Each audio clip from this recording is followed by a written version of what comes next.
علی بھی اگلا سوال ہے، ایک اہل حدیث مولانا نے نماز جمعہ کے اجتماع کے دوران خوب گڑ گڑا کر یہ دعا کی کہ اے اللہ اس کرونا کے عذاب کو ہم مسلمانوں سے پھیر کر امریکہ اور دوسرے کافر ملکوں پر ڈال دے۔ توبہ! کیا ان کا اس طریقہ سے کافروں پر عذاب آنے کی بد دعا کرنا درست ہے؟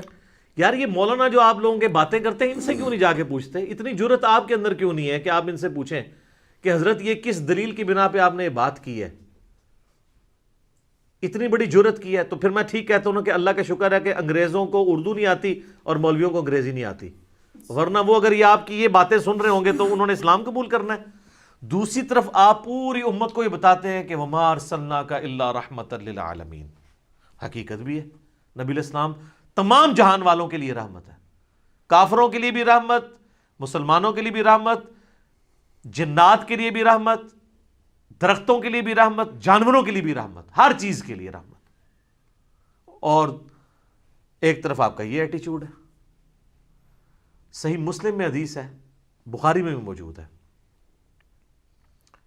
کہ جب طائف میں نوجوان اوباش لڑکوں کو نبی علیہ السلام کے پیچھے لگایا گیا اور اتنا پتھراؤ کیا گیا کہ آپ کی مبارک جوتیاں خون سے بھر گئیں، تو اس وقت پہاڑوں کے فرشتے کو اللہ نے بھیجا اور اس نے کہا یا رسول اللہ اگر آپ اجازت دیں تو جن لوگوں نے آپ کے ساتھ یہ کیا میں دونوں پہاڑوں کے درمیان یہ طائف کی وادی جو ہے اس کو مسل دیتا ہوں۔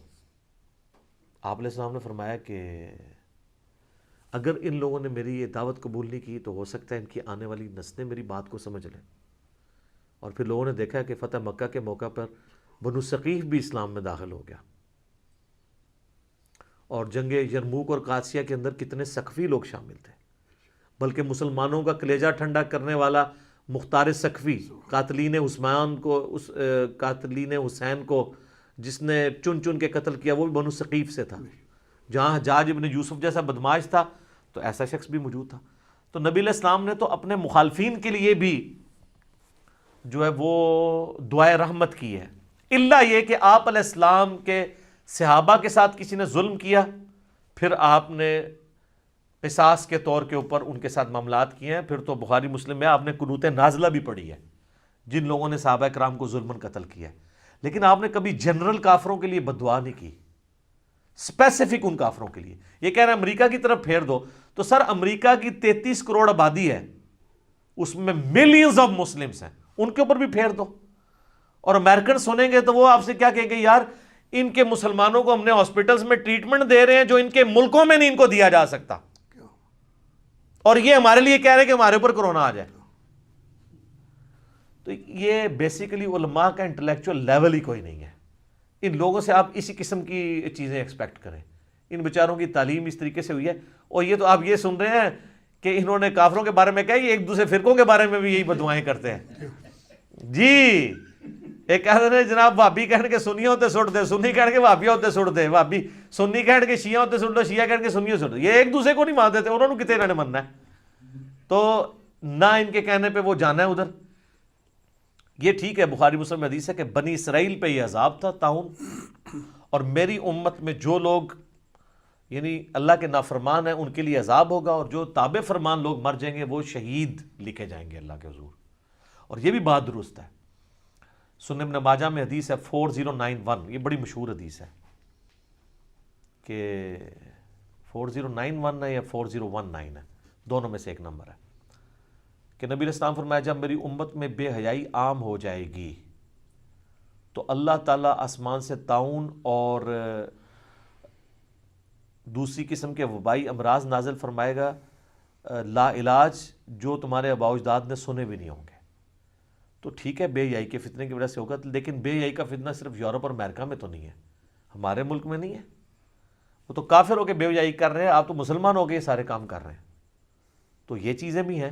لیکن اس طریقے سے کرنا، ہمیں نبی علیہ السلام کی امت بنایا گیا ہے، نبی علیہ السلام کا ایٹیچیوڈ یہ ہے کہ آپ نے مخالفین کی ہدایت کے لیے دعا کرنی ہے، نہ کہ کہنا ہے عذاب ان کے اوپر پھیر دے۔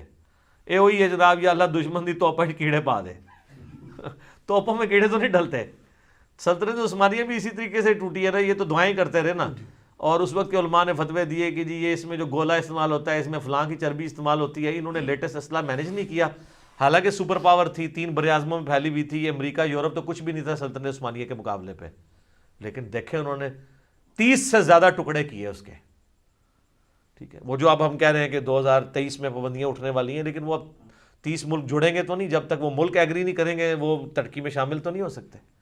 چلیں, باقی ہے کہ ٹرکی کو جو نہر سویز کے ایکویلنٹ وہاں پہ بھی جو ایک سمندری راستہ گزرتا ہے استنبول کے پاس سے, اس کا ٹیکس ملنا شروع ہو جائے گا, وہ ان کے لیے پھر ان کو تیل نکالنے کی اجازت مل جائے گی, تو ٹاپ پہ یورپین اکانومی میں ٹرکی آ جائے گا انشاءاللہ. ہماری دعا ہے اگر یہ ہمارا یہ اس وقت کا جو حکمران اردوغان وہاں پہ رہتے ہیں تو انشاءاللہ پوری دنیا کے مسلمانوں کے لیے ٹرکی جو ہے وہ ایک سمجھ لیں کہ بہت بڑا ایک دنیاوی طور پہ اللہ تعالیٰ کی طرف سے ایک امید کی کرن ہے.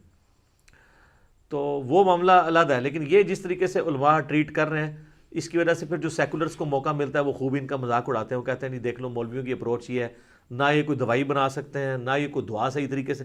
اور یار دعا ہی نہیں تسی صحیح طریقے نال کرا سکتے, دوائی تو تہاڈے کول نہیں بننی, دعا بھی نہیں تانوں کروانی آندی, کیڑی دعاواں کروا رہے ہو؟ کیا آپ لوگ میسج دے رہے ہیں؟ سیکولرز پہلے دین سے متنفر ہیں, پھر آپ کا یہ ایٹیچیوڈ اور اس طرح کی, اور پھر دیکھ لیں اللہ معافی دے ان لوگوں کے گلے پھاڑنے دیکھیں, اور ان لوگوں کا دین کا نالج کا کلیم کرنا دیکھیں, اور یہ اس میں سے نکال رہے ہیں. یہ ان لوگوں کی حالت ہے. تو ہم ان کے لیے ہدایت کی دعا کریں گے, اللہ تعالیٰ ان کو ہدایت دے اور یہ اپنے معاملات کی نظر ثانی فرمائے. باقی میں عام مسلمانوں سے کہوں گا کہ ان لوگوں کی اس طرح کی یاوہ گوئیوں کا اسلام سے کوئی تعلق نہیں, ان کی ذاتی اختراع ہے. ٹھیک ہوگا جی, جزاک اللہ. علی بھائی اگلا سوال ہے, ایک بریلوی مولانا صاحب نے اہل حدیث علماء اور خصوصاً سعودی حکومت کو مخاطب کرتے ہوئے کہا ہے کہ تم لوگ ہماری وبا بھگانے کے لیے دی جانے والی اذانوں کو بدعت تو کہتے ہو, حالانکہ اذان دینا فی نفس ہی کوئی برا کام نہیں ہے, جبکہ دوسری طرف سعودی عرب میں موجودہ حکمرانوں نے حرمین شریفین کی بابرکت سرزمین پر بے حیائی اور فحاشی کا جو طوفان بدتمیزی برپا کر رکھا ہے اس کے خلاف ایک جملہ تک نہیں بولتے. اس حوالے سے علی بھائی بھی کچھ حق کوئی فرماتے ہوئے تو کیا اچھا ہوتا. میں نے تو آپ گوئی بہت پہلے کی فرمائی ہوئی ہے جناب, مجھ سے کیا آپ سننا چاہتے ہیں؟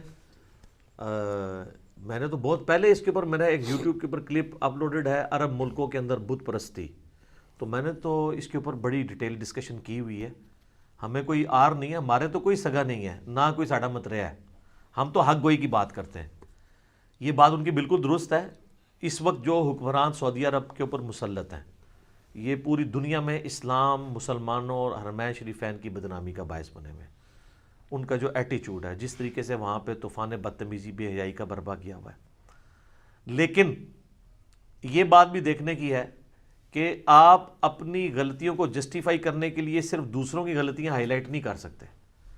جو میں اکثر محاورہ دیتا ہوں کہ ایک بچہ فیل ہو گیا, اس کے ابے نے پوچھا کہ بیٹا تو کیوں فیل ہوا؟ اس نے کہا آپ کے دوست کا بیٹا بھی تو فیل ہو گیا. یہ کہہ رہے ہیں اگر ہماری اذان بدعت ہے تو وہ جو کچھ کر رہے ہیں وہ تو اس سے بھی بڑی چیز ہے. ٹھیک ہے, وہ آپ سے بڑی چیز ہے, آپ بھی غلط کر رہے ہیں. اس کے حوالے سے میرے یوٹیوب پہ کلپ لاکھوں لوگوں نے دیکھا ہے, وبا بھگانے کے لیے اذان دینا. انجینئر محمد علی مرزا لکھیں تو انہوں نے جو جھوٹی متروک روایت بیان کی ہے, اور میں نے علمی طریقے سے ایک ایک چیز کا جواب دیا ہے بخاری مسلم کی روشنی میں الحمدللہ. تو ہم کنڈیم کرتے ہیں جی. اور یہ جو انہوں نے اہل حدیث علماء کے بارے میں بات کی ہے, میں اس معاملے میں ان کے ساتھ ہوں. بالکل صحیح چیز انہوں نے ہائی لائٹ کی ہے. اور یہ کیوں نہیں کر رہے, اس کی وجہ یہ ہے کہ جناب اہل حدیث کو چندہ آتا ہے سعودیہ سے, تو وہ ظاہر ان کے خلاف بات نہیں کریں گے. آپ کیوں ان سے ایکسپیکٹ کر رہے ہیں؟ تو آپ کو پتہ ہے کہ ترمذی میں حدیث ہے ہر امت کا کوئی نہ کوئی فتنہ ہے, میری امت کا فتنہ مال ہے. تو جس طرح آپ اپنے درباروں کو بند کرنے کے لیے تیار نہیں ہے, تو کورونا کی وجہ سے بند ہو گئے نا, کہ سارے بے حیائی کا مرکز دربار بنے ہوئے ہیں, چاہے بدکاری ہو, شراب نوشی ہو, افیون, چرس, ٹھیک ہے, یہ بنے ہوئے ہیں. یہ لادہ باتیں کہتے ہیں بزرگوں کی ڈیوٹیاں ہوتی ہیں علاقوں میں, اپنے مزار کی تو ڈیوٹی وہ پوری نہیں کر رہے, ساری برائیاں وہاں پہ ہو رہی ہیں. جو بھی پاکستان میں جتنے بڑے بڑے مزار ہیں وہاں پہ ہونے والی برائیوں کو یہ خود بھی کنڈیم کرتے ہیں. تو کیا انہوں نے درباروں سے وہ برائیاں ختم کر لی ہیں؟ کیا ان درباروں پہ ہونے والی برائیوں کے خلاف یہ گلا پھاڑ کے اس طریقے سے بولتے ہیں؟ تو سر آپ بھی کوئی نہیں بول رہے, کیونکہ آپ کے چندے بھی ان درباروں کے جو متولی ہیں وہ آپ کو عرس کے موقع پہ بلا کے تقریریں کرواتے ہیں اور ان کے چندوں سے آپ کے معاملات چلتے ہیں. اسی لیے آپ اپنے چندے کو بچانے کی خاطر ان کے بارے میں نہیں بولتے. اسی طریقے سے اہل حدیث حضرات جو ہیں ان کو چندہ سعودیہ سے آتا ہے, ان کے بارے میں نہیں بول سکتے. اینڈ رزلٹ تو دونوں کا سیم ہے, مال پانی, مال کا فتنہ ہے, دونوں اسی کے اندر پھنسے ہوئے ہیں. تو ہم دونوں کو کنڈیم کرتے ہیں, اور جہاں پہ کوئی سچی بات کرتا ہے ہم اس کا ساتھ دیں گے, اور ہم بالکل کنڈیم کرتے ہیں. اور سعودیہ میں بھی آپ علماء کے اوپر نہ ڈالیں, وہاں کے حکمران بہت سخت ہیں. جب ہم آل امیہ اور آل عباس کی بدماشیوں کا ذکر کرتے تھے نا, تو لوگ کہتے تھے کیسے ہوتا تھا. اب آپ موجودہ حکمرانوں کو دیکھ لیں, اپنے بھائی کو قید کرایا ہوا ہے, اپنے ریلیٹیوز کو قید کروایا ہوا ہے, باپ کو بھی آلموسٹ اس نے ایک سمجھ لیں کہ معصور ہی کر دیا ہوا ہے. تو یہ آل امیہ کی باقیات ہیں, یہ انہی کے پیش رو ہیں, یہ وہی کچھ کر رہے ہیں جو اس وقت کرتے تھے. سب کچھ ہوتا تھا اس وقت, تو صحابہ زندہ تھے تو انہوں نے اتنا کام ڈالا, آج تو کوئی بھی نہیں اس اعتبار سے. لیکن میں آپ کو بتاؤں, آج بھی حق گو علماء وہاں پہ موجود ہیں جو ان پالیسیز کے خلاف بولتے ہیں, وہ جیلوں میں بیچارے سڑ رہے ہیں. اور کیا کیا علماء کے اوپر وہاں پہ ظلم ہو رہے ہیں, اہل حدیث سلفی علماء کے اوپر, ان کو انہوں نے قیدوں میں ڈالا ہوا ہے. یہ آپ کو جو حکومتی ملے نظر آ رہے ہوتے ہیں نا, یہ تنخواہ دار لوگ ہیں, اور ان میں سے کئی لوگ مصلحت کا بھی شکار ہیں. اب ہر کوئی تو امام حنیفہ نہیں نہ بنتا کہ منصور کی جیل میں وہ زہر کا پیالہ پی رہے. امام حنیفہ کے زمانے میں بھی, احمد بن حنبل کے زمانے میں بھی کتنے لوگ تھے جو بڑے پرہیزگار تھے, لیکن وہ تکلیفیں نہیں سہ سکتے تھے, وہ جنگلوں میں بھاگ گئے, حکمران وقت کے خلاف بھی نہیں کھڑے ہوئے, اور مامون الرشید کے چلے گئے. امام حنیفہ کے دور منصور کے خلاف نہیں کھڑے ہوئے, زہر کا پیالہ ان کو پینا پڑا. تو آج بھی سارے علماء تو نہیں ہوں گے, یہ حکومتی ملے ہیں جو آپ کو وہاں پہ حجر اسود کے اوپر سپرے کرتے ہوئے نظر آ رہے ہیں غلاف کعبہ کے نیچے. آج تک تو انہوں نے کبھی وہاں پہ صفائی نہیں کی ہے. یہ علامتی صفائیاں ساری ہو رہی ہیں. جس طرح آپ کے یہاں کے پولیٹیکل لیڈرز جو پیر حضرات بھی ہیں, وہ علامتی طور پہ جا کے درباروں پہ چادریں چڑھا رہے ہوتے ہیں, بلکہ ہمارے ملک کے اندر تو آرمی چیف اور پرائم منسٹر بھی جا کے درباروں کے اوپر چادریں چڑھا رہے ہوتے ہیں. ٹھیک ہے, حالانکہ ان کا نہ عقیدہ اس کے ساتھ ملتا جلتا ہوتا ہے, نہ ان کو کوئی لینا دینا ہوتا ہے. وہ ایک پبلک کو خوش کرنے کے لیے سب کچھ کر رہے ہوتے ہیں. قاضی حسین احمد صاحب چادریں کتنا عرصہ چڑھاتے رہے ہیں, یعنی جن کی بیسک عقائد اور نظریات ان چیزوں سے میچ نہیں کرتے ہیں, سب کچھ دکھلاوا ہو رہا ہوتا ہے. یہاں پہ بھی یہ جو کچھ ہوا ہے ہم اس کو کنڈیم کرتے ہیں. سعودیہ کے اندر جو کچھ ہو رہا ہے اور جو کچھ دین کے نام پہ یہاں پہ ہو رہا ہے, ہم اسے بھی کنڈیم کرتے ہیں. ہمارے اندر تو اللہ کے فضل سے یہ جرأت ہے, سچائی کے لیے کھڑے ہوں گے. اولو العلم قائما بالقسط. ٹھیک ہو گیا جی, جزاکم اللہ.